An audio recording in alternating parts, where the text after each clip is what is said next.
ಕಲ್ಯಾಣಾದ್ಭುತಗಾತ್ರಾಯ ಕಾಮಿತಾರ್ಥಪ್ರದಾಯನೇ ಶ್ರೀಮದ್ವೆಂಕಟನಾಥಾಯ ಶ್ರೀನಿವಾಸಾಯ ತೇ ನಮಃ. ನಾರಾಯಣಂ ಸುರಗುಣಂ ಜಗದೇಕನಾಥಂ ಭಕ್ತಪ್ರಿಯಂ ಸಕಲಲೋಕನಮಸ್ಕೃತ್ಯಂ ಚ ತ್ರೈಗುಣ್ಯವರ್ಜಿತಮಜಂ ವಿಮುಮಾಧ್ಯಮೀಶಂ ವಂದೇ ಭವಗ್ನಮರಾಸುರಸಿದ್ಧಿವಂದ್ಯಂ. ನಾರಾಯಣಂ ನಮಸ್ಕೃತ್ಯಂ ನರಂಚೈವ ನರೋತ್ತಮಂ ದೇವೀಂ ಸರಸ್ವತೀಂ ವ್ಯಾಸಂ ತದೋ ಜಯಮುದೀರಯೇತ್. ನಾರಾಯಣಂ ಗುಣೇ ಸರ್ವೇ ರುಚೀಂದ್ರದೋಷವರ್ಜಿತಂ ಜ್ಞೇಯಂ ಗಮ್ಯಂ ಗುರುಶ್ಚಾಪಿ ನತ್ವಾ ಸೂತ್ರಾತ್ರ ಉಚ್ಯತೆ. ನಮಸ್ತೆ ಪ್ರಾಣೇಶ ಪ್ರಣತವಿಭಾವನಮಗಃ ನಮಃ ಸ್ವಾಮಿ ರಾಮಪ್ರೀತಾಂ ಹನುಮಾನ್ ಗುರುಗುಣಃ ನಮಸ್ತುಭ್ಯಂ ಭೀಮಪ್ರಭೃತಮಕೃಷ್ಣೇಷ್ಟ ಭಗವಾನ್ ನಮಃ ಶ್ರೀಮನ್ಮಧ್ವಪ್ರಜಶ ಸದೃಶಂ ನೋ ಜಯ ಜಯಾಃ. ನಮೋಸ್ತು ತಾತ್ವಿಕಾ ದೇವಾ ವಿಷ್ಣುಭಕ್ತಿಪರಾಯಣ ಧರ್ಮಮಾರ್ಗೆ ಪ್ರೇರಯಂತೋ ಭವಂತಃ ಸರ್ವ ಏವ ಹಿ. ಪೂಜ್ಯಾಯ ರಾಘವೇಂದ್ರಾಯ ಸತ್ಯಧರ್ಮರತಾಯ ಚಾಹ ಭಜಿತಾಂ ಕಲ್ಪವೃಕ್ಷಾಯ ನಮತಾಂ ಕಾಮಧೇನವೇ. ಆಪಾದಮೌಳಿಪರ್ಯಂತಂ ಗುರುಣಾಂ ಆಕೃತಿಂ ತುರೇತ್ ತೇನ ವಿಘ್ನಾಃ ಪ್ರಣಶ್ಯಾಂತಿ ಸಿದ್ಧಿಂಚಿತ ಮನೋರಥಾಃ. ಸತ್ಯಾಭಿಜ್ಞಾಕರಾಬ್ಜೋ ತನ್ ಪಂಚಾಶತ್ವರ್ಷಪೋಷಕಾನ್ ಸತ್ಯಪ್ರಮೋದತೀರ್ಥಾರ್ಯಾನ್ಯೋಮಿ ನ್ಯಾಯಸುಧಾರತಾನ್. ಪೃಥ್ವೀಮಂಡಲಮಧ್ಯಸ್ಥಪೂರ್ಣಬೋಧಮತಾನುಗಾಃ ವೈಷ್ಣವಾಃ ವಿಷ್ಣುಹೃದಯತಾನ್ ನಮಸ್ತೆ ಗುರು ನಮಃ. ಸ್ವಸಸ್ತು ಅಶೇಷ ಸನ್ಮಂಗಳಾನಿ ಭವಂತು ಸಂತು. ಶ್ರೀಗುರುಭ್ಯೋ ನಮಃ ಶ್ರೀಗುರುಭ್ಯೋ ನಮಃ ಶ್ರೀಗುರುಭ್ಯೋ ನಮಃ. ಹರಿ ಓಂ.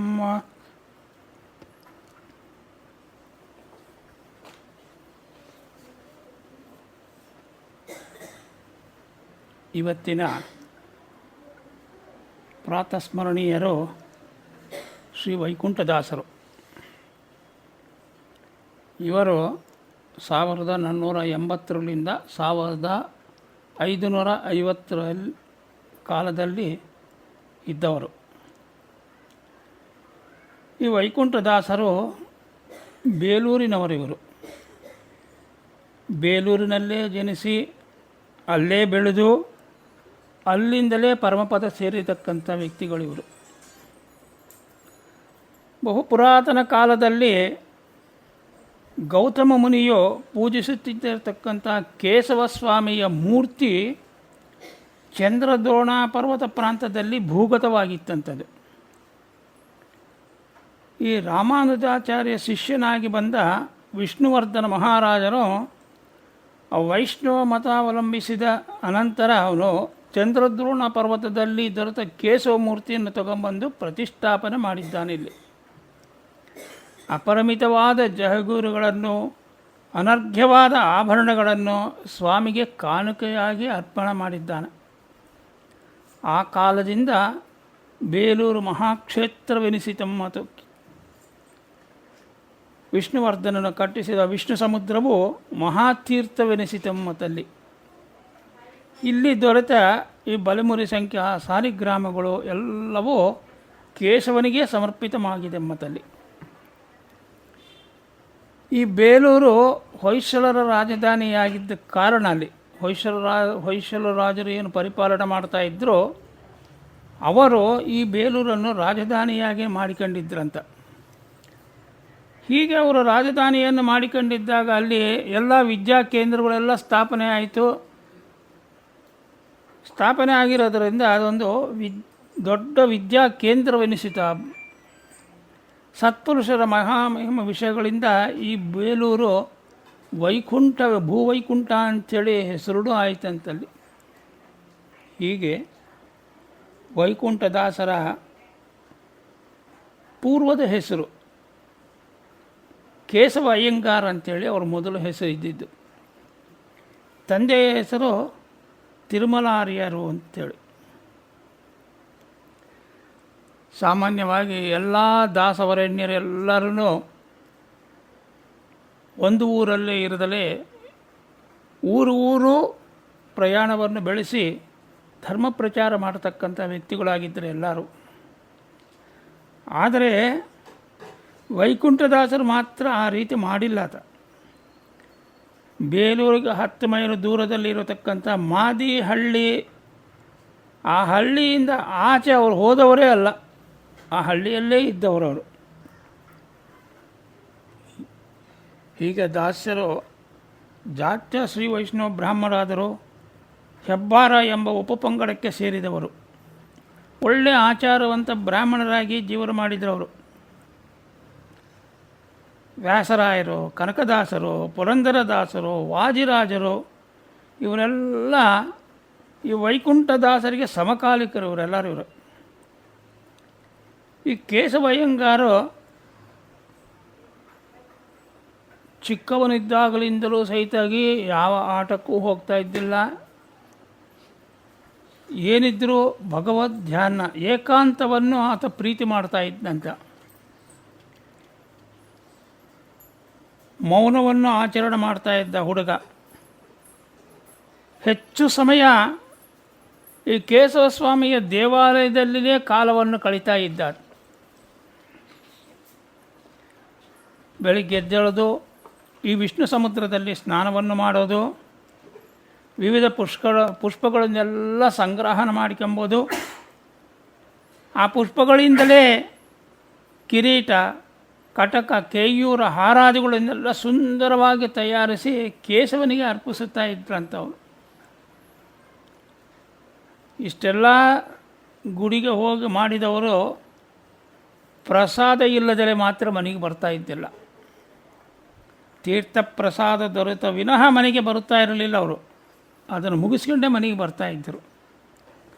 ಹೀಗೆ ದೇವಾಲಯದಲ್ಲೇ ವಿದ್ಯಾಶಾಲೆ ಕೂಡ ಇತ್ತು ಒಂದು. ಅದು ಇನ್ನೂ ಸ್ವಲ್ಪ ಅನುಕೂಲ ಆಯಿತು ಅವರಿಗೆ. ಇದರಿಂದಾಗಿ ದೇವರ ಸೇವೆಗೆ ಮತ್ತಷ್ಟು ಅನುಕೂಲವಾಯಿತು ಆ ವಿದ್ಯಾಶಾಲೆ ಅಲ್ಲಿರೋದರಿಂದ. ಆದರೆ ಅವನ ಮನಸ್ಸಿನಲ್ಲಿ ಒಂದೇ ಒಂದು ಆಸೆ.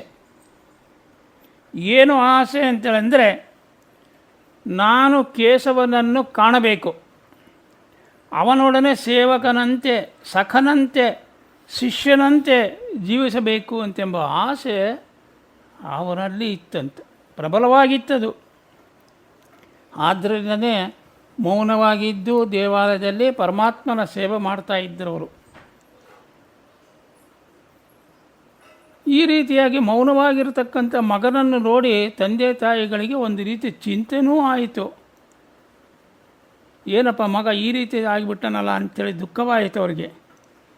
ಮದುವೆ ಮಾಡಿದರೆ ಏನಾರ ಒಂದು ಸ್ವಲ್ಪ ಹಾದಿಗೆ ಬರ್ತಾನ ಅಂಥೇಳಿ ಯೋಚನೆ ಮಾಡಿ ಮದುವೆಯನ್ನು ಮಾಡಿದರು. ಸೌಮ್ಯನಾಯಕಿ ಎಂಬ ವಧುವಿನೊಂದಿಗೆ ಮದುವೆಯನ್ನೂ ಮಾಡಿದರು ಅವರಿಗೆ. ಆದರೆ ಕೇಶವನು ಮಾತ್ರ ಆಕೆಯನ್ನು ತಲೆ ಎತ್ತಿ ಸಹ ನೋಡಿಲ್ಲ ಅಂತ. ಮಾತನ್ನೂ ಆಡಿಸಲಿಲ್ಲ ಆ ಹುಡುಗಿನ. ತನಗೆ ಕೇಶವನ ದರ್ಶನ ಆಗುವವರೆಗೂ ನಾನು ಬ್ರಹ್ಮಚಾರಿಯಾಗಿಯೇ ಇರುತ್ತೇನೆ ಅಂತೇಳೆಂದು ತನ್ನ ಅಭಿಪ್ರಾಯವನ್ನು ಆ ಮಡದಿಗೆ ತಿಳಿಸಿದ. ಆ ಹೆಣ್ಣು ಮಗಳಾದರೂ ಸಹಿತಾಗಿ ಪತಿಯ ಇಂಗಿತವನ್ನು ಅರಿತು ಯಾವ ಥರ ದುಃಖವನ್ನು ವ್ಯಕ್ತಪಡಿಸದಲೇ ಪತಿಯ ಪ್ರತಿಯೊಂದು ಕೆಲಸದಲ್ಲೂ ಸಹಿತಾಗಿ ಸಹಚಾರಣೆಯಾಗಿ ಭಾಗವಹಿಸಿ ಎಲ್ಲ ಅನುಕೂಲ ಮಾಡಿಕೊಡ್ತಾ ಇದ್ಲಂತಾಕಿ. ಈ ರೀತಿಯಾಗಿ 10 ವರ್ಷಗಳು ಕಳೆದು ಹೋಯಿತು. ಕೊನೆಗೆ ಒಂದು ದಿನ ಕೇಶವಸ್ವಾಮಿ ಇವರ ಒಂದು ಭಕ್ತಿಗೆ ಮೆಚ್ಚಿ ಶಂಖಚಕ್ರ ಗದಾಪದ್ಮಪಾಣಿಯ ಆಗಿ ದಿವ್ಯ ದರ್ಶನವನ್ನು ಕೊಟ್ಟ ಕೇಶವನಿಗೆ. ಬೇಕಾದ ವರವನ್ನು ಕೇಳು ಅಂತ ಹೇಳಿದ ಪರಮಾತ್ಮ. ಆವಾಗ ಈ ಅಯ್ಯಂಗಾರ್ಯರು ಕೇಳ್ತಾರ, ಪರಮಾತ್ಮ ನಿರಂತರವಾಗಿ ನಾನು ಸಖನಾಗಿ ನೀನು ನನಗೆ ದರ್ಶನ ಕೊಡಬೇಕು, ನಿನ್ನ ಜೊತೆ ನಾನು ಆಡಿಕೊಂಡು ಇರಬೇಕು ಎಂದು ಸಾಷ್ಟಾಂಗ ನಮಸ್ಕಾರ ಮಾಡ್ತಾನೆ. ಸುಖವಾಗಲಿ ಬಹು ದುಃಖವಾಗಲಿ ಸಖ ನೀನಾಗಿರೋ ಪಾಂಡುರಂಗ ಅಂಥೇಳಿ ಈ ರೀತಿಯಾಗಿ ಕೇಳಿದತ್ನಾಗ ಭಗವಂತ ಹೇಳ್ತಾನ, ಆಯಿತು, ಇಂದಿನಿಂದ ನೀನು ನನ್ನ ದಾಸನಾದೆ. ನೀನು ನಿನ್ನೊಡನೆ ನಾನು ಸಖನಾಗಿ ಸ್ವಾಮಿಯಾಗಿ ಇರುವುದು ಮಾತ್ರವಲ್ಲದೆ ಸೇವಕನಾಗಿಯೂ ನಿನ್ನ ಕೆಲಸಗಳನ್ನು ನಾನು ಮಾಡಿಕೊಡ್ತೀನಿ ಅಂಥೇಳಿ ವರವನ್ನು ಕೊಡ್ತಾನಾತ. ಕೊಟ್ಟು ಹೇಳ್ತಾನ, ನೋಡಪ್ಪ, ತಂಗಿಯೂ ಬಲು ಬಳದಿದ್ದಾಳೆ ಪಾಪ. ಮದುವೆಯಾಗಿ ಯಾವ ಸುಖಗಳನ್ನು ಆಕೆ ಕಂಡಿಲ್ಲ. ಹಾಗಾಗಿ ಇಂದಿನಿಂದ ನೀನು ಅವಳೊಂದಿಗೆ ಸುಖದಿಂದ ಇರು ಅಂಥೇಳಿ ಪರಮಾತ್ಮ ಹೇಳ್ತಾರ. ಅದಾದ ನಂತರ ಒಮ್ಮೆ ವಾದಿರಾಜ ಗುರು ಸಾರ್ವಭೌಮರು ಸಂಚಾರ ಮಾಡುತ್ತಾ ಈ ಬೇಲೂರಿಗೆ ಬರ್ತಾರೆ. ಬೇಲೂರಿಗೆ ಬಂದತ್ನಾಗ ಈ ಕೇಶವಯ್ಯಂಗಾರರು ಆ ವಾದಿರಾಜರ ಸನ್ನಿಧಿಗೆ ಹೋಗಿ ಅಲ್ಲಿ ವಿಶೇಷವಾದ ಸೇವೆಯನ್ನು ಮಾಡ್ತಾರೆ. ಅವರಿಗೆ ಆ ವಿಶೇಷವಾಗಿ ಸೇವೆಯನ್ನು ಮಾಡೋದತ್ನಾಗ ವಾದಿರಾಜ ತೀರ್ಥರು ಸಂತುಷ್ಟರಾಗಿ ಒಂದು ಸಾಲಿಗ್ರಾಮವನ್ನು ಕೊಡ್ತಾರೆ. ಕೊಟ್ಟು ಇದನ್ನು ನೀನು ನಿತ್ಯವಾಗಿ ಪೂಜೆ ಮಾಡು, ಶ್ರೀ ಹಯಗ್ರೀವ ದೇವರ ಪರಮಾನುಗ್ರಹವನ್ನು ಮಾಡುತ್ತಾನೆ ಅಂಥೇಳಿ ಹೇಳಿಬಿಟ್ಟು ಅವರು ಅಲ್ಲಿಂದ ಹೊರಡ್ತಾರೆ. ಬೇಲೂರು ಕೇಶವದಾಸರು ಪ್ರತಿನಿತ್ಯ ಹಯಗ್ರೀವ ಸಾಲಿಗ್ರಾಮವನ್ನು ಆ ಭಕ್ತಿ ಶ್ರದ್ಧೆಗಳಿಂದ ಪೂಜಿಸಿ ಹಯವದನನ ಸಾಕ್ಷಾತ್ಕಾರವನ್ನು ಪಡಿತಾರವರು. ಅವತ್ತಿನಿಂದ ವೈಕುಂಠ ವಿಠಲ ಎಂಬ ಅಂಕಿತವನ್ನೂ ಪಡಿತಾರೆ. ಪರಮಾತ್ಮನಿಂದ ಪಡೆದು ಕ್ರಮೇಣ ವೈಕುಂಠ ದಾಸರು ಎಂಬ ಹೆಸರಾಯಿತು ಅದರಿಂದ ಅವರಿಗೆ. ದಾಸ ದಂಪತಿಗಳಿಗೆ ಒಬ್ಬ ಮಗಳು ಹುಟ್ಟುತ್ತಾಳೆ, ಪುತ್ರಿ ಆಗಿತ್ತು ಅವರಿಗೆ. ಕೊಟ್ಟ ಮಾತಿನಂತೆ ಪರಮಾತ್ಮ ಕೇಶವ ವಿವಿಧ ಚರ್ಯಗಳನ್ನು ತೋರಿಸಿ ಸ್ವಾಮಿಯಂತೆ ಸೇವಕನಂತೆ ವರ್ತಿಸ್ತಾ ಇದ್ದ ನಮ್ಮ ವೈಕುಂಠದಾಸರಲ್ಲಿ. ಅತ್ರಿಯ ಪತ್ನಿ ಅನಸೂಯಾದೇವಿ ಮನಃಶಕ್ತಿಯಿಂದ ತ್ರಿಮೂರ್ತಿಗಳನ್ನು ಶಿಶುಗಳನ್ನು ಮಾಗಿ ಜೋಗಳ ಹಾಡಿದಂತೆ ದಾಸಪತ್ನಿ ಸೌಮ್ಯನಾಯಕಿಯೂ ಕೇಶವನನ್ನು ಕೂಸನ್ನಾಗಿ ಮಾಡಿ ತೊಟ್ಟಲಲ್ಲಿ ಹಾಕಿ ತೂಗಿ ಆಡಿಸ್ತಾ ಇದ್ದಂತಾಕಿ. ಶ್ರೀಕೃಷ್ಣನ ಬಾಲಲೀಲೆಗಳನ್ನು ಈ ದಾಸ ದಂಪತಿಗಳು ತೊಡೆಯ ಮೇಲೆ ಆ ಮಗು ಮಲಗು ಕಂಡು ಎಲ್ಲ ತೋರಿಸ್ತಾ ಇತ್ತಂಥ ದಂಪತಿಗಳಿಗೆ. ಇದು ಕೇಶವನ ಆಟ. ವೈಕುಂಠದಾಸರು ಅರ್ಜುನ ಅಂಶದಿಂದ ಹುಟ್ಟಿದವರು ಅಂತೇಳಿ ಹೇಳ್ತಾರೆ. ಸೌಮ್ಯನಾಯಕಿಯು ಉಲೂಪಿ ಎಂಬ ನಾಗಕನ್ಯಾ ಅಂತೇಳಿ ಹೇಳ್ತಿದ್ದಾರಮ್ಮ ತಿಳಿದಂಥವ್ರು. ಹಾಗಾಗಿ ಈ ರೀತಿಯಾಗಿ ಅವರು ಜೀವನ ಮಾಡ್ತಾಯಿದ್ದರೆ ದಾಸರನ್ನು ಹುಚ್ಚ ಎಂದು ಮೊದಲಿನಿಂದ ಜನರು ಏನು ಕರಿತಾ ಇದ್ದರು ಅವರೆಲ್ಲರೂ ಈ ದಾಸರಿಗೆ ಭಗವಂತನ ಕೃಪೆ ಆದದ್ದನ್ನು ನೋಡಿ ತಾವೇ ಹುಚ್ಚರಾಗಿ ದಾಸರಿಗೆ ಶಿಷ್ಯತ್ವವನ್ನು ಮಾಡ್ತಾ ಬಂದರವರು. ಬ್ರಾಹ್ಮಣರು ಒಬ್ಬರೇ ಇವರಿಗೆ ಶಿಷ್ಯರಾಗಲಿಲ್ಲ ಅಂತ. ಇತರೆ ಜನಗಳು ಕೂಡ ಭಜನಾ ಗೋಷ್ಠಿಯಲ್ಲಿ ಸಕಲ ಜಾತಿಯವರು ಬೆರೆತು ಅವರಿಗೆ ದಾಸಾನುದಾಸರಾದರಂತೆ ಎಲ್ಲರೂ. ಹೀಗೆ ಇರಬೇಕಾದ್ರೆ ಅನಾಥೆ, ನಿರಾಶ್ರಿತಳು, ಚಿಕ್ಕ ಪ್ರಾಯದಲ್ಲೇ ವಿಧವ ಆದ ಒಬ್ಬ ಹೆಣ್ಣುಮಗಳು ಮಾದಮ್ಮ ಅಂಥೇಳಿ ಆಕೆ ಹೆಸರು. ಆ ಹೆಣ್ಣುಮಗಳಿಗೆ ಜೀವನಕ್ಕೆ ಗತಿಯಿಲ್ಲದಲೇ ವೈಕುಂಠದಾಸರನ್ನು ಶರಣು ಬರ್ತಾಳೆ, ಆಶ್ರಯ ಬೇಡಿಕೊಳ್ತಾಳೆ. ದಾಸರು ಅವಳ ಮೇಲೆ ಕರುಣೆ ತೋರಿಸ್ತಾರೆ. ಅವರ ಮನೆಯಲ್ಲೇ ಒಂದು ಕಡೆಗೆ ದಾಸರ ಮನೆಯಲ್ಲೇ ಈ ಮಾದಮ್ಮಳಿಗೆ ಜಾಗ ಕೊಡ್ತಾರೆ. ಅದೇ ಒಂದು ಶರಣಾಲಯ ಆಗ್ತದೆ ಅವರಿಗೆ. ಸೌಮ್ಯ ನಾಯಕಿಯು ಕೂಡ ಒಂದು ರೀತಿ ಅನುಕೂಲವೂ ಆಗ್ತದೆ. ಯಾಕಂದರೆ ಒಂದಲ್ಲ ಒಂದು ಕೆಲಸದಲ್ಲಿ ಸಹಾಯ ಮಾಡ್ತಾರೆ ಅಂಥೇಳಿ. ಈ ಮಾದಮ್ಮ ಮಾತ್ರ ತನಗೆ ಕೊಟ್ಟ ಜಾಗದಲ್ಲೇ ಇದ್ದು ಪ್ರತ್ಯೇಕವಾಗಿ ಅಡಿಗೆಯನ್ನು ಮಾಡಿಕೊಂಡು ವಾಸ ಮಾಡ್ತಾ ಇರ್ತಾಳೆ. ತನ್ನ ಮತಶೀಲವನ್ನು ಕಾಪಾಡಿಕೊಂಡು ಬರ್ತಾ ಇರ್ತಾಳೆ ಆಕೆ. ದಾಸರ ಉಪದೇಶವನ್ನು ಭಕ್ತಿಯಿಂದ ಕೇಳಿಕೊಂಡು ಕಾಲ ಕಳೆಯುತ್ತಾ ಇದ್ದಾಳೆ. ದಾಸರು ಆಕೆಯನ್ನು ತನ್ನ ಮಗಳಂತೆ ನೋಡಿಕೊಳ್ತಾ ಇದ್ದಾರಂತವು. ಈ ಪರಿಸ್ಥಿತಿ ಇರಬೇಕಾದರೆ ಸುಂದರಿಯಾಗಿ ಚಿಕ್ಕ ವಯಸ್ಸಿನಲ್ಲೇ ಪಾಪ ಗಂಡನ್ನು ಕಳ್ಕೊಂಡಿರ್ತಕ್ಕಂಥ ಈ ವಿಧವೆಯನ್ನು ನೋಡಿ ಅವರ ಮತಸ್ಥರಿಗೆ ನಿರಾಸೆ ಉಂಟು ಮಾಡಿದ್ದಾಳಂತೆ. ಯಾಕಂತಂದರೆ ಮದುವೆ ಏನಾರು ಮಾಡ್ಕೊಂತಾರೆ ಎಂಬ ಆಸೆ ಅವ್ರಿಗಿತ್ತು. ಅದು ನಿರಾಸೆ ಆಯ್ತದೆ. ಅವಳ ಮೇಲೆ ಅಸೂಯ, ದ್ವೇಷ ಎಲ್ಲ ತುಂಬಿಕೊಂಡ್ರು ಜನಗಳು. ಹೀಗೆ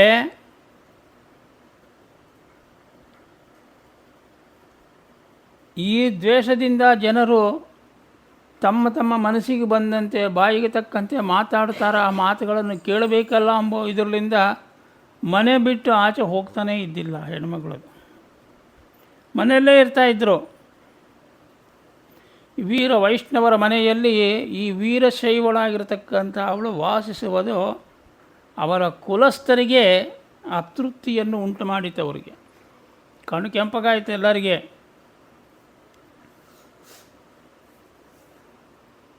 ಈ ರೀತಿ ಕಾಲ ನಡೀತಾ ಇರಬೇಕಾದ್ರೆ ಒಮ್ಮೆ ಸೌಕಾರರು ಸಂತಾನಾಪೇಕ್ಷೆಯಿಂದ ಇವ್ರ ಹತ್ರಕ್ಕೆ ಬರ್ತಾರೆ, ದಾಸರನ್ನು ಭೇಟಿ ಮಾಡ್ತಾರೆ. ಬಂದು ಪುತ್ರ ಸಂತಾನವನ್ನು ಕೊಡು ಅಂಥೇಳಿ ಫಲವನ್ನು ಮಾತ್ರ ಕೇಳಿದತ್ನಾಗ ಅವರು ಅವನಿಗಾಗಿ ಒಂದು ಫಲವನ್ನು ಮಂತ್ರಿಸಿ ಇಟ್ಟಿರ್ತಾರೆ. ಅವನು ಬಂದು ಕೇಳ್ತಾನೆ, ತಕ್ಷಣವಾಗಿ ಕೊಡೋದಿಲ್ಲ. ಮತ್ತೊಂದು ದಿವಸ ಯಾವತ್ತು ಅವರು ಆ ಫಲವನ್ನು ಮಂತ್ರಿಸಿ ಇಟ್ಟು ಈ ಹೆಣ್ಣು ಮಗಳಿಗೆ ಈ ಮಾದಮ್ಮನ ಕರೆದು ಹೇಳ್ತಾರೆ, ಈ ಹಣ್ಣು ತಗೊಂಡೋಗಿ ಸೌಕಾರರಿಗೆ ಕೊಟ್ಟು ಬಾ. ಆ ಹೆಣ್ಣುಮಗಳು ಕೇಳ್ತಾರೆ, ಇದು ಏನು ಹಣ್ಣು, ಇದು ಯಾಕೆ ಅಲ್ಲಿಗೆ ಹೋಗಿ ಯಾಕೆ ಕೊಡಬೇಕು ಅವರಿಗೆ ಅಂತಂದರೆ, ಅವನು ಪುತ್ರಾಪೇಕ್ಷನಾಗಿ ಬಂದಿದ್ದ, ಇದನ್ನು ವಿಶೇಷವಾಗಿ ಮಂತ್ರಿಸಿ ನಾನು ಪುತ್ರ ಸಂತಾನ ಆಗಲಿಕ್ಕಾಗೇ ಮಾಡಿದ್ದೀನಿ, ಅದಕ್ಕಾಗಿ ಅವನಿಗೆ ಇದನ್ನು ಕೊಟ್ಟು ಬಾ. ಅಲ್ಲ ಸ್ವಾಮಿಗಳೇ, ಹಾಗಾದರೆ ಈ ಫಲವನ್ನು ಉಂಡರೆ ಸಂತಾನ ಆಗ್ತದ ಅಂತ ಕೇಳ್ತಾಳೆ. ಖಂಡಿತವಾಗಿ ಆಗ್ತದ ಅಂತೇಳಿ ಹೇಳ್ತಾರೆ ವೈಕುಂಠದಾಸರು. ಹೇಳೋದತ್ನಾಗ ಆಕೆ ಯೋಚನೆ ಮಾಡ್ತಾಳಂತೆ, ನನಗೆ ಗಂಡ ಹೇಗೂ ಇಲ್ಲ, ಪುತ್ರ ಸಂತಾನ ಆಗಲು ಸಾಧ್ಯವೇ ಇಲ್ಲ, ಈ ಫಲವನ್ನು ತಗೊಂಡಾಗ ಅವನಿಗೆ ಕೊಡೋಬಲ್ಲು ನಾನೇ ತಿಂದುಬಿಟ್ರೆ ನನಗೆ ಒಂದು ಪುತ್ರ ಆಗ್ತಾನ, ಮುಂದೆ ನನ್ನ ವೃದ್ಧಾಪ್ಯದಲ್ಲಿ ಆಸರಾಗಿ ನಿಂತ್ಕೊಂತಾನ ಎಂಬ ಒಂದು ಉದ್ದೇಶದಿಂದ ಆ ಫಲವನ್ನು ಆಕೆ ಸ್ವೀಕಾರ ಮಾಡಿಬಿಡ್ತಾಳೆ. ಗರ್ಭಿಣಿಯೂ ಆಗ್ತಾಳೆ ಇದರಿಂದ, ಫಲದಿಂದ. ಎಲ್ಲರೂ ಜನಗಳೆಲ್ಲ ಮತ್ತು ಮಾದಮ್ಮ ದಾಸರ ಮನೆಯಲ್ಲಿ ಇದ್ದಾರೆ. ಮಾದಮ್ಮಗೂ ದಾಸರಿಗೂ ಕೆಟ್ಟ ಮಾತುಗಳನ್ನು ಶುರು ಮಾಡಿದರು, ನಿಂದಿಸಿದರು ಎಲ್ಲರೂ ಮಾದಮ್ಮನನ್ನು. ಲೋಕೋಪವಾದ ಬಂದಿದ್ದರಿಂದ ಬ್ರಾಹ್ಮಣರು ದಾಸರನ್ನು ಬಹಿಷ್ಕಾರರೂ ಹಾಕಿದರು ಎಲ್ಲರೂ. ವಿಶ್ವಾಸಕ್ಕೆ ಪಾತ್ರರಾದ ಬ್ರಾಹ್ಮಣರು ಸಮಾಜ ಕಟ್ಟುಪಾಟುಗಳಿಗೆ ಅವರು ಹೆದರಿ ಯಾವ ಕರ್ಮಗಳು ಮಾಡಿಸ್ಲಿಕ್ಕೂ ಕೂಡ ಇವ್ರ ಮನೆಗೆ ಬರಲೇ ಇಲ್ಲಂಥವ್ರು. ಪರಿಸ್ಥಿತಿ ಹೀಗಿರಬೇಕಾದ್ರೆ ಶ್ರಾದ್ದ ಮಾಡಬೇಕಾಗಿದೆ. ದಾಸರ ಮನೆಯಲ್ಲಿ ಪಿತೃಶ್ರಾದ್ದಕ್ಕೆ ಬ್ರಾಹ್ಮಣರಿಗೆ ಆಮಂತ್ರಣ ಕೊಟ್ಟರೂ ಯಾವ ಬ್ರಾಹ್ಮಣನೂ ಬರಲಿಲ್ಲ. ಬೇರೆ ಹಳ್ಳಿಗಳಲ್ಲಿ ಹೇಳಿ ಅವರನ್ನು ಒಪ್ಪಿಸಿ ಬಂದಿದ್ದರೂ ಸಹಿತಾಗಿ ಅದು ಮಳೆಯ ಕಾಲ ಆಗಿದ್ದರಿಂದ ಮಳೆಗಳಿಂದ ಅವರು ಆ ಊರನ್ನು ಬಿಟ್ಟು ಅವರೂ ಬರಲಿಕ್ಕಾಗಲಿಲ್ಲ. ಹೀಗಾಗಿ ಶ್ರಾದ್ದ ನಡೆಯಲು ಕಷ್ಟವಾದ ಕಾಲಕ್ಕೆ ಪರಮಾತ್ಮ ತಾನು ಕೊಟ್ಟ ಮಾತಿನಂತೆ ಬ್ರಾಹ್ಮಣ ವೇಷದಲ್ಲಿ ಬಂದು ಆ ಶ್ರಾದ್ದವನ್ನು ಮಾಡಿಸಿ ಪೂರ್ತಿ ಮಾಡಿ ಆ ಬ್ರಾಹ್ಮಣರು ದಾಸರರು ಕೊಟ್ಟಿರತಕ್ಕಂಥ ದೋತ್ರ ಆ ದಕ್ಷಿಣೆ ಎಲ್ಲ ತಗೊಂಡು ಆ ಬ್ರಾಹ್ಮಣ ಹೊರಟು ಬಿಡ್ತಾನೆ. ಹೊರಟಾದ ಮೇಲೆ ರಾತ್ರಿಯ ಪೂಜೆಗೆ ಆ ದೇವಸ್ಥಾನದ ಬಾಗಿಲು ತೆಗಿತಾರ ಪೂಜಾರಿಗಳು. ಪರಮಾತ್ಮ ಕೇಶವನ ಪಾದಪೀಠದಲ್ಲಿ ದೋತ್ರ ದಕ್ಷಿಣೆ ಇತ್ತಂತಲ್ಲಿ. ಎಲ್ಲರಿಗೂ ಆಶ್ಚರ್ಯ, ಹೌಹಾರಿದರು. ಹಾಕಿದ ಬಾಗಿಲು ಹಾಕಿದಾಗೇ ಇದೆ, ಬೀಗ ಯಾರೂ ತೆಗೆದಿಲ್ಲ, ಈ ದೋತ್ರ ದಕ್ಷಿಣೆ ಹೇಗೆ ಬಂತು ಇಲ್ಲಿಗೆ ಅಂಥೇಳಿ ವಿಚಾರ ಮಾಡಿದರು ಎಲ್ಲರೂ ಕೂತ್ಕೊಂಡು. ಏನೂ ತಟ್ಟಲಿಲ್ಲ ಅವರಿಗೆ. ಕಡೆಗೆ ದಾಸರನ್ನೇ ಕರೆದು ವಿಚಾರಿಸಿದರು. ನಮಗೇನು ತೋಚಲಿಲ್ಲ, ಇದು ಹೇಗೆ ಸಾಧ್ಯ ಇದು ಅಂಥೇಳಿ.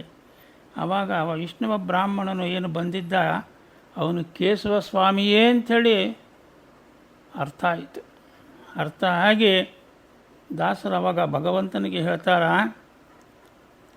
ನೀನೇ ಶ್ರಾದ್ದಕ್ಕೆ ಬಂದವ ದೇವರ ದೇವ, ನಾನರಿಯ ಎನ್ನ ಗುಹಕ ವೈಷ್ಣವನಾಗಿ ಗುರುಗಳಂದದಿ ನೀ ಶ್ರೀ ವೈಷ್ಣವನಾಗಿ ಶರಣನ ಪಿತೃಗಳ ಶ್ರಾದ್ದವೆಂಬುದು ಸಿರಿದಾಯಿತು, ಎನ್ನ ನೂರೆಂದು ಕುಲಕ್ಕೆಲ್ಲ ಪರಮ ಪದವಾಯಿತು, ವೈಕುಂಠ ಚೆನ್ನಗರಾಯ ಅಂಥೇಳಿ ಹಾಡು ಹೇಳ್ತಾರಂತ. ನನ್ನ ಪಿತೃಗಳು ಕುಲಸ್ಥರು ಎಲ್ಲ ಉದ್ಧಾರ ಆಗಿಬಿಟ್ರು ಸ್ವಾಮಿ, ನೀನೇ ಬಂದಿದ್ದಿ ನನ್ನ ಮನೆಗೆ ಅಂಥೇಳಿ ಹೀಗೆ ದೇವರ ಸನ್ನಿಧಿಯಲ್ಲಿ ಹಾಡಿರ್ತಕ್ಕಂಥ ಹಾಡನ್ನು ಕೇಳಿ ಇಷ್ಟು ದಿನ ಅವ್ರನ್ನೇನು ಬಹಿಷ್ಕಾರ ಹಾಕಿದ್ರು ಜನಗಳು, ಇದು ನಾವು ಮಾಡಿದ್ದು ಭಾಳ ತಪ್ಪು ಅಂಥೇಳಿ ತಿಳುವಳಿಕೆ ಬಂದು ಅವರು ಮತ್ತು ದಾಸರ ಶಿಷ್ಯರಾಗಿ ಆಗ್ತಾರೆ ಮತ್ತು ಕ್ಷಮೆ ಯಾಚನೆ ಮಾಡ್ತಾರೆ. ನಾವು ನಿಮ್ಮನ್ನು ಬಹಿಷ್ಕಾರ ಹಾಕಿದ್ದಕ್ಕೆ ದಯಮಾಡಿ ಕ್ಷಮಿಸಿ ಅಂತ ಕೇಳ್ಕೊಂತಾರೆ.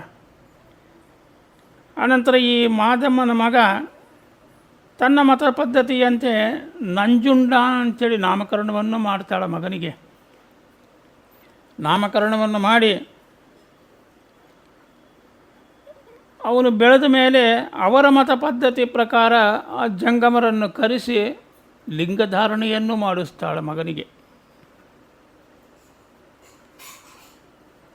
ಹೀಗೆ ಅಂದಿನಿಂದ ಜನಗಳು ಆಕೆಗೆ ಕೂಡ ಗೌರವವನ್ನು ಕೊಟ್ಟು ಮಾತಾಡಿಸ್ತಾ ಇದ್ದರಂತ.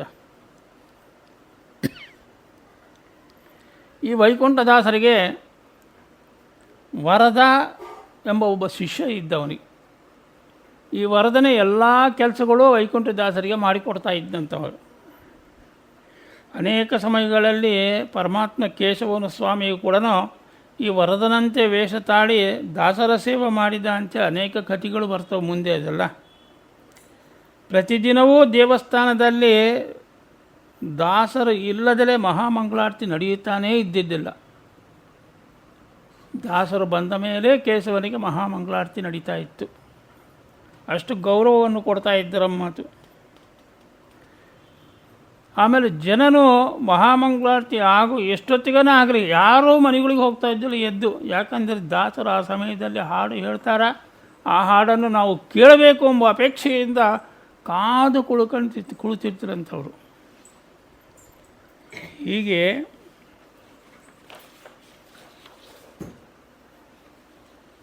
ಒಳ ಪ್ರಕಾರದಲ್ಲಿ ಈಗಿದ್ದಾಗ ದೀಪಗಳು, ಕರೆಂಟು ಬಲ್ಬ್ಗಳು ಏನು ಇರ್ತಿದ್ದಿಲ್ಲ ಆಗಿನ ಕಾಲದಾಗ. ಗರ್ಭಗುಡಿಯಲ್ಲಿ ಹೋದರೆ ಬರೀ ಒಂದು ನಂದಾದೀಪದ ಬೆಳಕು ಬಿಟ್ಟರೆ ಇನ್ನೊಂದು ಇರ್ತಿದ್ದಿಲ್ಲ. ಹೀಗೆ ದಾಸರು ಒಳ ಪ್ರಕಾರದ ಪ್ರದಕ್ಷಿಣೆ ಮಾಡಬೇಕಾದರೆ ಆ ಕತ್ತಲಿನಲ್ಲಿ ದಾರಿ ತೋರುವುದಿಲ್ಲ ಎಂಬ ಒಂದು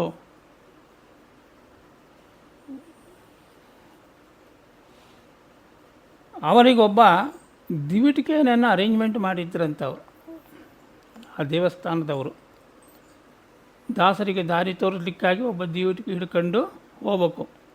ದಾಸರು ಪ್ರದರ್ಶನಗೆ ಎಲ್ಲ ಮಾಡಿ ಮನೆ ತನಕನೂ ಅವನು ಆ ದಿವಿಟಿಕೆ ಇಟ್ಕೊಂಡು ಆ ಬೆಳಕಿನಲ್ಲಿ ದಾರಿ ತೋರಿಸ್ಕೊಂತ ಅವ್ರ ಮನೆಯನ್ನು ಕರ್ಕೊಂಡೋಗಿ ಬಿಟ್ಟು ಬರ್ತಾ ಇದ್ದ. ಇದು ಒಂದು ವಿಶೇಷವಾಗಿರ್ತಕ್ಕಂಥ ಆ ದಾಸರ ಮೇಲೆ ಇವರು ತೋರಿಸತಕ್ಕಂಥ ಒಂದು ಗೌರವ. ಒಂದು ಸಲ ರಾತ್ರಿ ದೇವಾಲಯದಿಂದ ಹಿಂತಿರುಗುವಾಗ ಅವತ್ತು ದಿವಿಟಿಗೆ ಅವನು ಬಂದಿರಲಿಲ್ಲ. ಇವರೇನು ಮಾಡಿದರು, ಕತ್ತಲಲ್ಲೇ ಹೊರಟು ಬಿಟ್ಟರು ಮನೆಗೆ. ಕತ್ತಲಲ್ಲಿ ಮನೆಗೆ ಹೊರಟು ಹಾದಿ ತಪ್ಪಿ ಮನೆಗೆ ಹೋಗೋ ದಾರಿನೇ ಗೊತ್ತಾಗಲಿಲ್ಲ ದಾಸರಿಗೆ. ಪರಮಾತ್ಮನನ್ನು ಬೇಡಿಕೊಂಡ್ರು, ಏನಪ್ಪ ಇದು ನನಗೆ ಅಂಥೇಳಿ. ತಕ್ಷಣ ಕೇಶವ ದಿವಿಟಿಗೆ ವೇಷದ ಬಂದು ಆ ದಿವಿಟಿಗೆಯನ್ನು ಹಿಡಿದು ದಾರಿಯನ್ನು ತೋರಿಸಿ ಮನೆ ತನಕ ಕರ್ಕೊಂಬಂದು ಬಿಟ್ಟು ಹೋದ್ರಂಥ ಕೇಶವ. ಇದು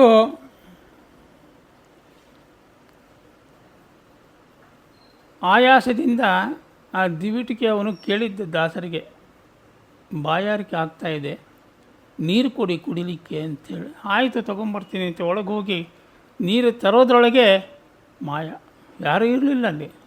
ಆವಾಗ ಅರ್ಥ ಆಯಿತು ದಾಸರಿಗೆ, ಇದು ಕೇಶವರ ಮಹಿಮೆನೇ, ಇದು ಅವನ ಆಟ ಇದು ಅಂತ ತಿಳಿಯಿತು.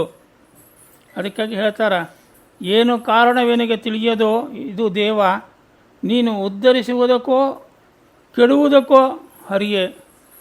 ಇದೇ ನನ್ನ ಉದ್ಧಾರ ಮಾಡಲಿಕ್ಕೆ ಈ ರೀತಿ ಮಾಡ್ತಾ ಇದ್ದೀಯಾ, ಇಲ್ಲ ನನಗೇನಾರ ಕೆಡುಕು ಮಾಡಬೇಕು ಅಂತೇಳಿ ಉದ್ದೇಶದಿಂದ ಮಾಡ್ತಾ ಇದೆಯೋ ನನಗೊಂದು ಗೊತ್ತಾಗ್ತಾ ಇಲ್ಲಪ್ಪ ಪರಮಾತ್ಮ. ದುರಿತ ಭಯ ತಿಮರ ಸೆರದಿಯನ್ನು ದಾಟಿಸುವೋ ಸುರಿಯುವ ಮಳೆಗತ್ತಲೆ ಯೊಯ್ಯೊಳಗಾಗಿ ಕರದಲ್ಲಿ ದಿವಿಟಿಕೆಯ ಪಿಡಿದು ಸದನದ ಬಳಿಗೆ ಕರತಂದು ತೃಷೆಯಾಯಿತು ಎಂದು ಪೇಳುವುದು ಏನು ಕಾರಣ, ಇದು ನನ್ನನ್ನು ಉದ್ಧಾರ ಮಾಡಲಿಕ್ಕ ಅಥವಾ ನನ್ನನ್ನು ಕೆಡವಲಿಕ್ಕೆ ಪಾಪ ಕಟ್ಟಲಿಕ್ಕೆ ನೀನು ಈ ರೀತಿ ಮಾಡ್ತಾ ಇರೋದು ಪರಮಾತ್ಮ ಅಂಥೇಳಿ ಹೇಳ್ತಿದ್ದಾನೆ. ಮತ್ತೊಂದು ಸಲ ಕಗ್ಗತ್ತಲೆಯಲ್ಲಿ ದಿವಿಟಿಕೆಯವನಾಗಿ ಬಂದ ಮೇನೆಯಲ್ಲಿ ದಾಸರೊಂದಿಗೆ ಆ ದಿವಿಟಿಕೆಯನ್ನು ಬಂದ ಮೇಲೆ ಕೇಳ್ತಾನಂತ, ನನಗೆ ಹಸಿವು ಆಗ್ತಾಯಿದೆ, ಏನಾರು ಕೊಡು ತಿನ್ನಲಿಕ್ಕೆ. ಹೇಳಿದತ್ನಾಗ ಆಯಿತು ಅಂತೇಳಿ ಹೆಂಡತಿಗೆ ಪತ್ನಿಗೆ ಕರೆದು ಹೇಳ್ತಾಳೆ, ಏನಾರು ಇದ್ದರೆ ಇವನಿಗೆ ಕೊಡು ತಿನ್ನಲಿಕ್ಕೆ ಹಸಿವು ಆಗ್ತಾಯಿದೆ ಅಂತೇಳಿ. ಆಕೆ ಕಜ್ಜಾಯವನ್ನು ಅನ್ನವನ್ನು ತೊಗೊಂಬಂದು ಕೊಡ್ತಾಳೆ. ಅದನ್ನು ತಗೊಂಡು ಹೋಗಿಬಿಡ್ತಾನಾತ. ಕೇಶವನು ಹೋಗಿ ಅಲ್ಲಿ ಲಕ್ಷ್ಮಿಯ ಪೀಠದಲ್ಲಿ ಅರ್ಧ ಭಾಗ ಇಟ್ಟಾನಂತ, ಇನ್ನು ಅರ್ಧ ಭಾಗ ತನ್ನ ಪೀಠದಲ್ಲಿ ಇಟ್ಟಾನಂತ ದೇವಾಲಯದಲ್ಲಿ ಅದನ್ನು ಆ ಅನ್ನವನ್ನು. ಮಾರನೇ ದಿನ ಬೆಳಗ್ಗೆ ಬಂದರು, ಬಾಗಿಲು ತೆಗೆದ್ರು. ಆಶ್ಚರ್ಯ, ಎಲ್ಲರಿಗೂ ಆಶ್ಚರ್ಯ. ಏನಿದೆ ಇದು? ಸನ್ನಿಧಿಯಲ್ಲಿ ಅನ್ನ ಕಜ್ಜಾಯ ಮುಸುರಿವೆಲ್ಲ ತೊಗೊಂಬಂದು ಇಟ್ಟಾರ ದೇವಸ್ಥಾನದಲ್ಲಿ, ದೇವ್ರ ಹತ್ರ ಯಾರಿದು ಮಾಡಿರೋದು ಅಂಥೇಳಿ ಎಲ್ಲ ವಿಚಾರ ಮಾಡಿ ಕಡೆಗೆ ದಾಸರನ್ನು ಕರೆಸ್ತಾರೆ. ಆಗ ದಾಸರು ಬಂದು ನೋಡಿ ಆ ಭಾವ ಸಮಾಧಿಯಿಂದ ಅವ್ರಿಗೆ ಆ ದೇವರ ಲೀಲೆಗಳನ್ನು ನೋಡಿ ದಾಸರು ನಗುತ್ತಾ ಅಳುತ್ತಾ, ಎಳು ಮಿಶ್ರಿತವಾಗಿದೆ ದಾಸರಲ್ಲಿ. ಈ ರೀತಿಯಾಗಿ ಹೇಳ್ತಾರೆ, ಕೊಟ್ಟ ಕಜ್ಜಾಯ ಅನ್ನವನ್ನು ಸೆರಗೊಡ್ಡಿ ಕಟ್ಟಿಕೊಂಡೊಯ್ದು ಲಕ್ಷ್ಮಿಯ ಬಳಿಯೋಳು ಇಟ್ಟಿದ್ದವನು ನಿನ್ನ ಪಾದವ ಬಳಿಯಲ್ಲಿ ಮಿಕ್ಕದ್ದನ್ನು ತೋರದೆ ವೈಕುಂಠ ಕೇಶವ ಅಂಥೇಳಿ. ಹೀಗೆ ಸತ್ಪುರುಷರು ತಾವು ಮಾಡಿದ ಸಕಲ ಸತ್ಕರ್ಮಕ್ಕೆ ಫಲರೂಪವಾಗಿ ಪರಮಾತ್ಮನೇ ಪ್ರತ್ಯಕ್ಷನಾಗಿದ್ದರೂ ಸಹಿತಾಗಿ ತಮ್ಮ ನಿಯತ ಕರ್ಮಾಚರಣೆಗಳು ಮಾತ್ರ ಬಿಡುವುದಿಲ್ಲ. ಭಗವಂತ ನನಗೆ ಒಲ್ದಾನ ಬಿಡು, ನಾನು ಯಾಕೆ ಈ ಕರ್ಮ ಮಾಡಬೇಕು ಅಂತೆಂಬ ಇದು ಅವರಲ್ಲಿ ಇಲ್ಲ. ತಮ್ಮ ಕರ್ಮಗಳನ್ನು, ನಿತ್ಯ ಕರ್ಮಗಳನ್ನು ತಾವು ಆಚರಣೆ ಮಾಡ್ತಾನೇ ಇದ್ದರು. ಅದಕ್ಕೆ ಭಗವಂತ ಅವರಿಗೆ ಹಿಂದೆ ಇದ್ದು ಕಾಪಾಡ್ತಾ ಬರ್ತಾ ಇದ್ದ. ಇನ್ನೊಂದು ಸಲ ವೈಕುಂಠದಾಸರು ಗೋದಾನ ಮಾಡಬೇಕು ಅಂಥೇಳಿ ಸಂಕಲ್ಪ ಮಾಡ್ಕೊತಾರೆ. ಸಂಕಲ್ಪ ಮಾಡಿಕೊಂಡು ಅನೇಕ ಗೋವುಗಳನ್ನೆಲ್ಲ ಸಂಗ್ರಹ ಮಾಡ್ತಾರೆ. ಸಂಗ್ರಹ ಮಾಡಿ ಪ್ರಿಯ ಶಿಷ್ಯನಾಗಿರ್ತಕ್ಕಂಥ ವರದನನ್ನು ಕರೆದು ಹೇಳ್ತಾರಂತ, ನೋಡಪ್ಪ, ನಾನು ಗೋದಾನ ಮಾಡಬೇಕು ಅಂದ್ಕೊಂಡಿದ್ದೀನಿ, ಗೋದಾನಕ್ಕೆ ಯೋಗ್ಯವಾಗಿರತಕ್ಕಂಥ ಬ್ರಾಹ್ಮಣರನ್ನು ನೀನು ಕರ್ಕೊಂಡು ಬಾ ಅಂಥೇಳಿ ಶಿಷ್ಯನಿಗೆ ಹೇಳ್ತಾರೆ. ಅವನು ವರದನು ಹಾಗೆ ಆಗಲಿ ಅಂಥೇಳಿ ತಲೆ ಆರಿಸಿ ಅಲ್ಲಿಂದ ಹೊರಡ್ತಾನೆ. ಅವನು ಬರೋದ್ರೊಳಗೆ ಈ ಲೀಲಾಮಾನುಷ ವಿಗ್ರಹನಾಗಿರತಕ್ಕಂಥ ಕೇಶವನು ಆ ಗೋವುಗಳ ಸಂಖ್ಯೆ ಎಷ್ಟು ಇದೆಯೋ ಅಷ್ಟು ರೂಪಗಳು, ಬ್ರಾಹ್ಮಣ ರೂಪಗಳನ್ನು ತಾಳಿ ಬರ್ತಾನಂತ ಆತ. ಎಲ್ಲ ಬ್ರಾಹ್ಮಣರು ಬಂದರು ಅಂಥೇಳಿ ದಾಸರು ಒಬ್ಬೊಬ್ಬ ಬ್ರಾಹ್ಮಣಿಗೆ ಒಂದೊಂದು ಗೋವನ್ನು ಕೊಟ್ಟು ಕಳಿಸಿದ, ದಾನ ಮಾಡಿ ಕೊಟ್ಟು ಕಳಿಸಿದ. ದಾಸರು ಸಂತೋಷದಿಂದ ಒಂದೊಂದು ಕೊಟ್ಟ ಗೋವುಗಳನ್ನು ಸೇರಿಸಿಕೊಂಡು ಈ ಬ್ರಾಹ್ಮಣರು ಸೀದಾ ದೇವಾಲಯಕ್ಕೆ ಹೋದರಂತ. ಅಲ್ಲಿಂದ ಮಾಯ ಆಗಿಬಿಟ್ಟಾದ ದೇವಾಲಯಕ್ಕೆ ಹೋಗಿ. ಮಾರನೇ ದಿನ ಅಧಿಕಾರಿಗಳು ಆ ಬೀಗ ಮೊಹರುಗಳನ್ನು ಅವ್ರ ಪದ್ಧತಿ ಪ್ರಕಾರ ಏನೇನಿದೆ ಅದನ್ನೆಲ್ಲ ಮಾಡಿ ಆ ಬಾಗಿಲು ಓಪನ್ ಮಾಡ್ತಾರೆ, ತೆಗಿತಾರಂತ. ತೆಗೆದೊಡನೆ ದೊಡ್ಡ ದೊಡ್ಡ ಗಂಟೆಗಳನ್ನು ಬಾಲಗಳಿಂದ ಅಲ್ಲಾಡಿಸ್ಕೊಂತ ಒಂದೊಂದೇ ಆಕಳು ಹೊರಗೋದು ಅಂತ ಆಶ್ಚರ್ಯಪಟ್ಟು ಹೊರಗೆ ನಿಂತ್ಕೊಂಡು ನೋಡ್ತಾ ಇದ್ದಾರೆ. ಇದು ಏನಿದು ಆಕಳುಗಳು ಬೀಗ ಹಾಕಿದ್ರೆ ಒಳಗಂಗೆ ಸೇರಿದ್ರು ಇವು ಅಂತ ಎಲ್ಲರಿಗೂ ಆಶ್ಚರ್ಯ. ಮತ್ತೆ ಅಧಿಕಾರಿಗಳು ದಾಸರನ್ನು ಕರೆಸ್ತಾರೆ. ದಾಸರಿಗೂ ಕೂಡ ಆಶ್ಚರ್ಯ ಆಗಿಬಿಡ್ತದೆ. ನನ್ನ ದಾನವನ್ನು ಸ್ವೀಕಾರ ಮಾಡಲಿಕ್ಕಾಗಿ ಕೇಶವನೇ ಪ್ರತ್ಯಕ್ಷನಾಗಿ ಬಂದಿದ್ನಲ್ಲ ಅಂತ ಸಂತೋಷ ಆಗ್ತದೆ. ಅದಕ್ಕಾಗಿ ಹೇಳ್ತಾನಂತ, ಅಕಟಕಟ ಬಹಳ ಬಡತನ ಬಂದಿದೆ ನಿನಗೆ, ಅಕಳಂಕ ಚರಿತ ಹರಿಯೇ ಅಂತಾರಂಥವ್ರು. ನಿನಗೆ ಭಾಳ ಬಡತನ ಬಂತೇನಪ್ಪ, ಬಂದು ನನ್ನ ಹತ್ರ ದಾನಕ್ಕೆ ಕೈ ಒಡ್ಡಿದೆಯಲ್ಲ ನೀನು. ಪ್ರಕಟತನದಿಂದ ಗೋದಾನಕ್ಕೆ ಕೈ ನಿಡ್ಡೆ, ಸುಖಮಯ ಶರೀರ ಚೆನ್ನರಾಯ ಅಂಥೇಳಿ ಹಾಡನ್ನು ಹಾಡ್ತಾರಲ್ಲಿ. ಪ್ರತಿದಿನವೂ ಒಂದಲ್ಲ ಒಂದು ರೀತಿ ಅದ್ಭುತವಾಗಿರತಕ್ಕಂಥ ಮಹಿಮೆಗಳನ್ನು ಪರಮಾತ್ಮ ತೋರಿಸ್ತಾ ಇದ್ದೆ ಜನಗಳೆಲ್ಲ ಕಂಡು ದಾಸರಿಗೆ ಶಿಷ್ಯರಾದರು. ದಾಸರು ಪದಗಳನ್ನು ಹಾಡುವುದು, ಕೇಶವನನ್ನು ಸ್ಮರಿಸುವುದು ವಿನಃ ಜನರಿಗೆ ಇತರ ಆಸಕ್ತಿ ಉಂಟಾಗಲೇ ಇಲ್ಲ. ಅವರಿಗೆ ದಾಸರ ಬಾಯಿಯಿಂದ ಏನು ಬರ್ತದೆ ಕೇಳಬೇಕು ಅವರಿಂದ ನಾವು ಅಂಥೇಳಿ ಆಸಕ್ತಿಯಿಂದ ಕಾಯ್ತಾ ಇದ್ದರಂತ. ಈಗ ಎಲ್ಲ ಜನಗಳು ದಿನನಿತ್ಯ ಭಗವಂತನ ನಾಮಸ್ಮರಣೆ, ಭಗವಂತನ ಶ್ರವಣ ಕೀರ್ತನೆಗಳಿಂದ ಅಲ್ಲಿ ಅದೊಂದು ಭೂವೈಕುಂಠವಾಗಿ ಆಯಿತು ಈ ವೇಲಾಪುರಿ. ಮತ್ತು ವರದಮ್ಮನ ಪುತ್ರ ನಂಜುಂಡ ಏನಿದ್ದಾನ, ಇವನು 10 ವರ್ಷದ ಬಾಲಕನಾಗಿ ಬೆಳೆದಿದ್ದಾನ. ಈ ಬಾಲಕ ಇವನು ಕೂಡ ಪ್ರತಿ ದಿವಸವೂ ಪುಷ್ಪಗಳನ್ನು ತಗೊಂಬಂದು ಭಗವಂತನಿಗೆ ಅರ್ಪಣೆ ಮಾಡ್ತಾ ಇದ್ದಂತ. ಹಾಗಾಗಿ ಒಂದು ಸಲ ತಾಳೆ ಹೂವನ್ನು ಸಂಗ್ರಹಿಸಲು ಜೊತೆಯ ಬಾಲಕರೊಡನೆ ಹೊರಟಾನ. ಈ ತಾಳೆ ಪುಷ್ಪದಲ್ಲಿ ಅಲ್ಲೆಲ್ಲ ಹಾವುಗಳು ಜಾಸ್ತಿ ಇರ್ತವೆ ಗಿಡಗಳಾಗಲ್ಲಿ. ಹೀಗಾಗಿ ಅಲ್ಲಿಗೆ ಹೋದತ್ನಾಗ ಕೃಷ್ಣ ಸರ್ಪ ಒಂದು ಕಚ್ಚಿ ಆ ಬಾಲಕ ಮರಣ ಹೊಂದುತ್ತಾನೆ. ಆಗ ಈ ಬಾಲಕರೆಲ್ಲ ಆ ಹುಡುಗನನ್ನು ಕರ್ಕೊಂಬಂದು ಈ ವರದಮ್ಮನಿಗೆ ತೋರಿಸ್ತಾರ. ವರದಮ್ಮ ಕಣ್ಣೀರು ಹಾಕಿ ದಾಸರ ಹತ್ರಕ್ಕೆ ಹೋಗಿ ಶರಣು ಬೇಡ್ತಾಳಮ್ಮತು, ನೀನೇ ನನ್ನ ಮಗನನ್ನು ಬದುಕಿಸಿಕೊಡಬೇಕು, ನಿನ್ನ ಬಿಟ್ಟರೆ ನಮಗಿನ್ಯಾರೂ ಗತಿ ಇಲ್ಲ ಅಂತ ಪ್ರಾರ್ಥನೆ ಮಾಡಿದತ್ನಾಗ ದಾಸರು ತನ್ನ ಪ್ರಾಣವನ್ನು ಒತ್ತಿಟ್ಟು ಕಾಪಾಡಬೇಕೆಂದು ಕೇಶವನನ್ನು ಪ್ರಾರ್ಥನೆ ಮಾಡ್ಕೊಂತಾರೆ. ಒಬ್ಬಳೇ ಮಗ ಇದ್ದಾರೆ ಪಾಪ, ಆಕೆಗೆ ಹೆಗನ ಮಾಡಿ ನೀನು ಅವನನ್ನು ಬದುಕಿಸು ಅಂತೇಳಿ ದಾಸರ ಪ್ರಾರ್ಥನೆಯನ್ನು ಮಾಡಿ ಮಂತ್ರಪೂರಿತವಾಗಿರತಕ್ಕಂಥ ಜಲವನ್ನು ಪ್ರೋಕ್ಷಣೆ ಮಾಡಿದ ತಕ್ಷಣ ನಿದ್ರೆಯಿಂದ ಎಚ್ಚರ ಮಾಡಿಕೊಂಡ ಹುಡುಗನಂತೆ ಅವನು ಎದ್ದು ಕೂಡ್ತಾನ. ಆವಾಗ ದಾಸರು ಕೇಶವನನ್ನು ಕೊಂಡಾಡ್ತಾರ, ಸ್ತೋತ್ರ ಮಾಡ್ತಾರವರು. ಹೀಗೆ ಅಚಲಾನಂದ ದಾಸರ ಶಿಷ್ಯ ಪೀಳಿಗೆಯಲ್ಲಿ ಒಬ್ಬರಿದ್ದಾರೆ, ಅಚ್ಯುತ ದಾಸರು ಅಂತೇಳಿ ಬಂದಿರತಕ್ಕಂಥವ್ರು. ಅವರಿಗೆ ಒಂದು ರೀತಿ ಹಮ್ಮು ಇರ್ತದೆ ಅವರಲ್ಲಿ. ಅವರು ಹಲವಾರು ಈ ಬಿರುದಾಳಿಗಳಿಂದ ಮೆರೆದು ಖ್ಯಾತ ಕಾಮುಕರಾಗಿದ್ದಾರೆ. ಮತ್ತವರು ದೇಶ ಸಂಚಾರ ಮಾಡುತ್ತಾ ಜಯಪತ್ರಿಗಳನ್ನು ಬರೆಸಿಕೊಂಡು ಅವರು ಮೆರಿತಾ ಇದ್ದಾರೆ. ಅವರು ನನ್ನಂಥ ಬುದ್ಧಿವಂತರು ಯಾರೂ ಇಲ್ಲ ಎಂಬುದು ಅವರಲ್ಲಿ ಇತ್ತು. ಹೀಗೆ ಅವರು ಬೇಲೂರಿಗೆ ಬಂದರು. ಬೇಲೂರಿಗೆ ಬಂದು ವೈಕುಂಠದಾಸರನ್ನು ವ್ಯಾಖ್ಯಾರ್ಥಕ್ಕಾಗಿ ಅವರು ಆಹ್ವಾನ ಮಾಡಿದರು. ಅಷ್ಟೇ ವೈಕುಂಠದಾಸರು ಹೇಳ್ತಾರ, ನನಗೆ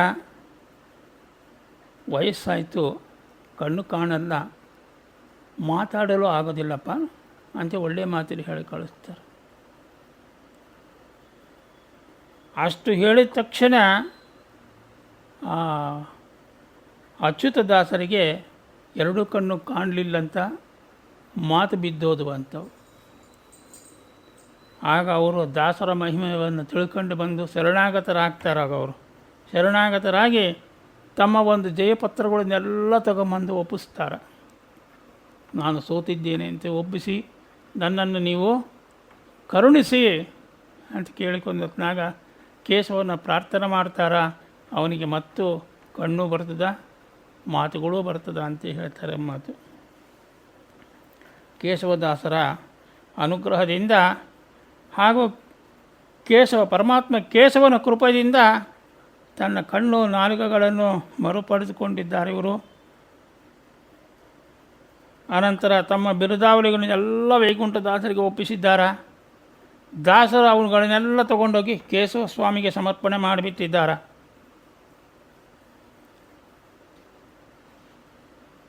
ಪರಮಾತ್ಮ ಕೇಶವನ ಉತ್ಸವಗಳು ಹೊರಗೆ ಹೊರಟತ್ನಾಗ ಆನೆಯ ಮೇಲೆ ಕೂತ್ಕೊಂಡು ಆ ಮೆರವಣಿಗೆಯಲ್ಲಿ ನಗಾರಿ ಬಾರಿಸ್ತಾ ಇದ್ದರಂತ ವೈಕುಂಠದಾಸರವರು.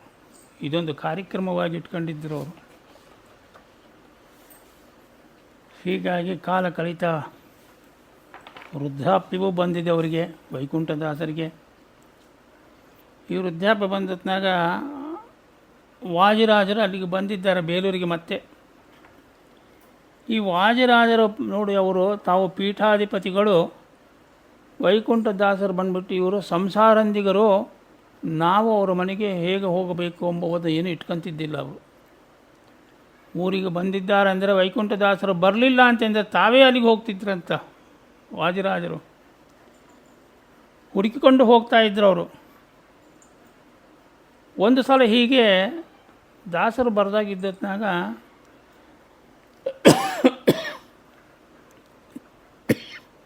ದಾಸರನ್ನು ಹುಡುಕೊಂಡು ಹೋಗಿದ್ದಾರೆ.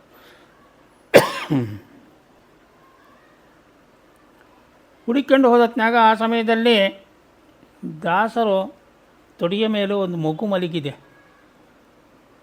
ಮಾಯಾಮಾನುಷ ಬಾಲಕೃಷ್ಣನನ್ನು ನೋಡಿದರು ವಾದಿರಾಜರು. ಅವ್ರಿಗೆ ಗೊತ್ತಾಯಿತು, ಆದ್ರೂ ಪ್ರಶ್ನೆ ಮಾಡ್ತಾರೆ, ಈ ಬಾಲಕ ಯಾರು ಅಂತ ಕೇಳ್ತಾರೆ. ಆಗ ದಾಸರು ಹೇಳ್ತಾರೆ, ಮಗುವು ಕಾಣಯ್ಯ, ಮಾಯದ ಮಗುವು ಕಾಣಯ್ಯ ಇದು ಅಂತೇಳಿ ಅವ್ರು ಹೇಳ್ತಾರೆ. ಅದಕ್ಕೆ ವಾದಿರಾಜರು ಅಂತಾರೆ, ದಾಸೋತ್ತಮನೇ ನೀನು, ಶ್ರೀ ವೈಕುಂಠ ದಾಸೋತ್ತಮನೇ ನೀನು ಮಕ್ಕಳುಗಳಿಗೆ ಮೊಮ್ಮಕ್ಕಳುಗಳಿಗೆ ಹಿರೇಮಕ್ಕಳಿಗೆ ಮುನುಗಳಿಗೆ ಸಿಕ್ಕದ ಪರಬೊಮ್ಮನ ಕೂಸು ಮಾಡಿಕೊಂಡಿದ್ದಕ್ಕೆ ತೊಡೆಯಲು ಮುದ್ದಿಸಿ ಆಡಿಸುತ್ತಾ ಇದ್ದೀಯಾ ಅಂತ ಕೇಳ್ತಾರೆ. ಈಗ ಮಹಾನುಭಾವರು ಎಲ್ಲರೂ ಅವರವರು ಸೇರಿದತ್ನಾಗ ಪಾಮರರಿಗೆ ಅರ್ಥ ಆಗದಾಗತಕ್ಕಂಥ ಭಾಷೆಯಲ್ಲೇ ಮಾತಾಡ್ಕೊತ ಇದ್ದರಂತೆ. ಈ ರೀತಿಯಾಗಿ ಅವರು ವೈಕುಂಠದಾಸರು ಒಂದು ದಿವಸ ಮಧ್ಯಾಹ್ನ ವಾದಿರಾಜ ಮಠಕ್ಕೆ ಬಂದಿದ್ದಾರೆ. ಉಭಯ ಭಾಗವತೋತ್ತಮರು ಮಾತಾಡ್ತಾ ಕೂತಾರ. ಅವರು ಸಂಭಾಷಣೆ ನಡೀತಾ ಇತ್ತು, ಒಬ್ರಿಗೊಬ್ಬರು ಎದುರಿಗೆ ಕೂತ್ಕೊಂಡು ಮಾತಾಡ್ತಾ ಇದ್ದಾರೆ. ವೈಕುಂಠದಾಸರು ಮತ್ತು ಈ ವಾದಿರಾಜರು ಕೂತ್ಕೊಂಡು ಮಾತಾಡ್ತಾ ಇದ್ದಾರೆ. ವೈಕುಂಠದಾಸರು ವಯಸ್ಸಾಗಿರೋದ್ರಿಂದ ಆ ಹಲ್ಲುಗಳು ಸ್ವಲ್ಪ ಕದಲುತ್ತಾ ಇದ್ವು ಅಂತ. ಅದರಿಂದಾಗಿ ಏನಾಯಿತು ಅಂದರೆ ಅವರು ಮಾತಾಡಬೇಕಾದ್ರೆ ಆ ಎಂಜಲು ವಾದಿರಾಜರ ಮೇಲೆ ಸಿಡಿತಾ ಇತ್ತದು. ಈ ಅಧಿಕಾರಿಗಳು, ಸುತ್ತಿರತಕ್ಕಂಥ ಅಧಿಕಾರಿಗಳು ನೋಡಿದರು ಅದನ್ನು. ಇದನ್ನು ತಿಳ್ಕೊಂಡು ವೈಕುಂಠದಾಸರು ಏನಾರ ಕೈ ಅಡ್ಡಿಟ್ಕೊಂಡು ಮಾತಾಡೋದು ಏನಾರು ಮಾಡ್ತಾರೆ ಏನಂತ ನೋಡಿದ್ರು, ಅದೇನು ಮಾಡಲಿಲ್ಲ. ಮಾತಾಡ್ತಾನೆ ಇದ್ದಾರೆ, ಪರವಶವಾಗಿ ಅವರು ಮಾತುಗಳು ಆಡ್ತಾ ಇದ್ದಾರೆ. ಆ ಮಾತುಗಳಿಂದ ಇವರ ಒಂದು ಎಂಜಲು ಅವರ ಮೇಲೆ ಬೀಳ್ತಾ ಇದೆ. ನೋಡಿದರು, ನೋಡಿ ಸಾಕಾಗಿ ಕಡೆಗೆ ಹೇಳ್ತಾರೆ, ಏನು ರೀ ನೀವು ಈ ಥರ ಮಾಡ್ತಿದ್ದೀರಿ, ಸ್ವಾಮಿಗಳ ಮೇಲೆ ಎಂಜಲು ಬೀಳ್ತಾ ಇದೆ, ಗೊತ್ತಾಗ್ತಾ ಇಲ್ಲ ನಿಮಗೆ ಅಂಥೇಳಿ ಅವರು ಸಿಟ್ಟಿನಿಂದ ಹೇಳ್ತಾರೆ. ಆಗ ವಾದಿರಾಜರು ಹೇಳ್ತಾರೆ, ಹರಿಕಾರನ ಅಧಿಕ ಪ್ರಸಂಗತನದಿಂದ ರಾಜರಿಗೆ ಸ್ವಲ್ಪವೂ ಹಿಡಿಸಲಿಲ್ಲ. ಅವರು ಈ ಥರ ಮಾತಾಡೋಷ್ಟೊತ್ತಿಗೆ ಅವರು ಮಾತಾಡ್ತಾರೆ, ಇದು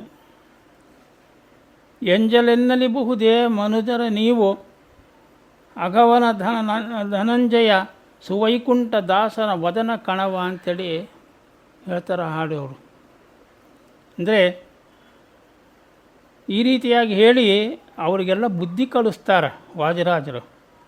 ಅಂದರೆ ವಾದಿರಾಜರ ಮನಸ್ಸು ಎಷ್ಟು ವಿಶಾಲ ಅಂತ ನಮಗಿಲ್ಲಿ ಗೊತ್ತಾಗ್ತಾ ಇದೆ. ಎಂಜಲು ಮೈ ಮೇಲೆ ಬಿದ್ದಿದ್ದರೂ ಸಹಿತಾಗಿ ಅವರು ಸಿಟ್ಟಿಗೇಳದಲೇ ಈ ರೀತಿಯಾಗಿ ಜನಗಳ ಬಾಯಿ ಮುಚ್ಚಿಸಿದರು ಅಂತ ನಮಗೆ ಗೊತ್ತಾಗ್ತಾ ಇದೆ. ಇದು ಅವರ ಮನಸ್ಸು ಎಷ್ಟು ದೊಡ್ಡದು, ವಿಶಾಲವಾದದ್ದು ಅಂತೇಳಿ.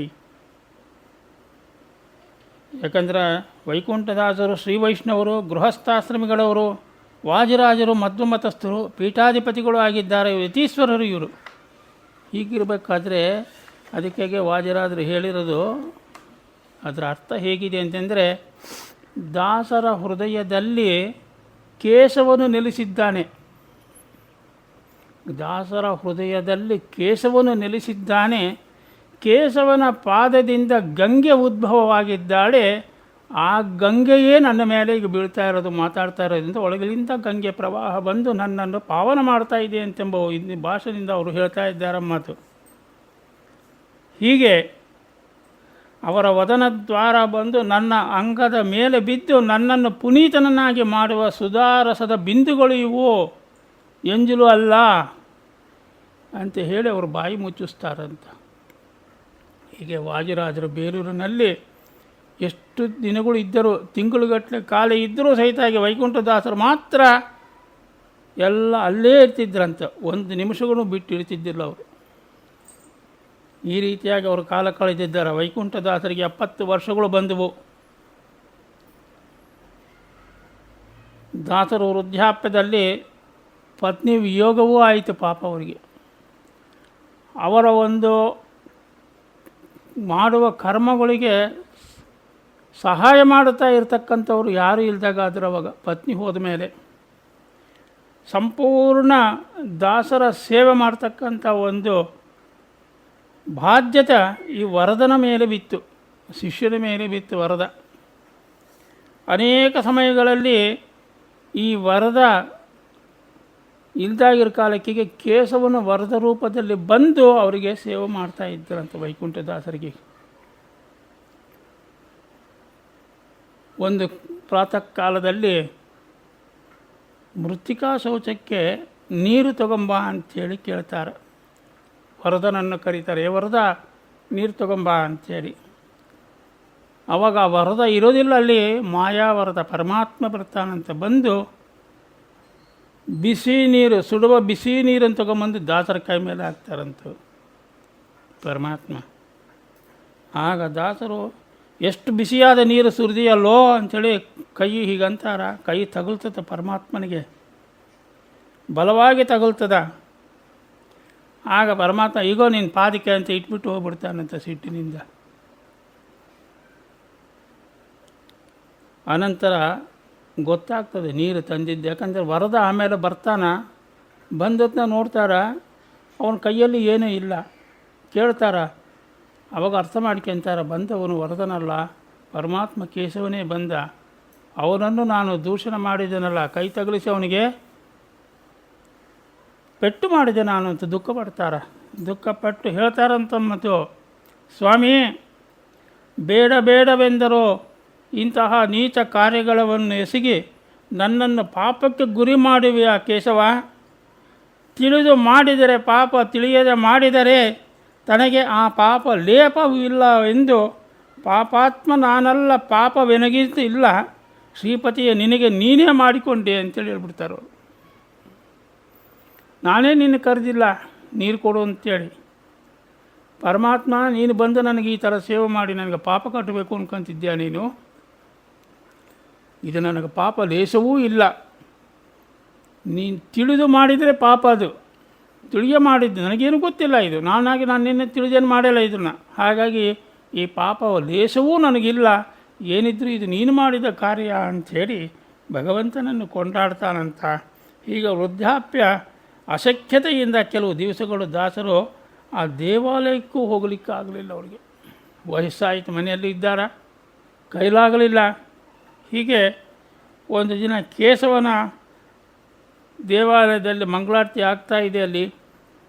ಆವಾಗ ವಾದ್ಯ ವಿಶೇಷಗಳು ದಾಸರ ಕಿವಿಗಳಿಗೆ ಬೀಳಲು ದಾಸರು ಆಹ್ನಿಕಗಳನ್ನು ಮುಗಿಸಿ ತೀರ್ಥಪ್ರಾಸನ ಮಾಡುವಾಗ ಕೇಶವ ಅಂತ ಗಟ್ಟಿಗೆ ಕರೀತಾನ. ಆತ ದೇವಾಲಯದಲ್ಲಿ ದೇವರ ಮೇಲೆ ಇರತಕ್ಕಂಥ ಕವಚ ಬಿಚ್ಚಿ ಕೆಳಗೆ ಬಿತ್ತಂಥದ್ದು. ಆಗ ಆ ದೇವರ ಸರ್ವಾಭರಣಗಳು ಕಳಚಿ ಬಿದ್ದುವು. ದಾಸರಾಗಲೇ ಪರಮಪದವನ್ನು ಸೇರಿದ ಅಂತ ತಿಳಿಸಿಕೊಡ್ತಾ ಇಂದಿನ ಈ ಮಹಾನುಭಾವರ ಚರಿತ್ರೆಯನ್ನು ಶ್ರವಣವನ್ನು ಮಾಡಿ ಆ ಪರಮಾತ್ಮನ ಅನುಗ್ರಹಕ್ಕೆ ಪಾತ್ರರಾಗಿ ಭಗವಂತ ನಿಮಗೆಲ್ಲರಿಗೂ ಆಯುಷು ಆರೋಗ್ಯ ಐಶ್ವರ್ಯಗಳನ್ನು ಪ್ರಸಾದ ಮಾಡಲಿ ಅಂತೇಳಿ ಕೇಳಿಕೊಳ್ಳುತ್ತಾ ಈ ಕಿರು ಪ್ರವಚನವನ್ನು ಶ್ರೀನಿವಾಸನ ಪಾದಾರವಿಂದಗಳಿಗೆ ಸಮರ್ಪಣೆ ಮಾಡುತ್ತಾ ಇದ್ದೇನೆ. ಶ್ರೀಕೃಷ್ಣಾರ್ಪಣಮಸ್ತು.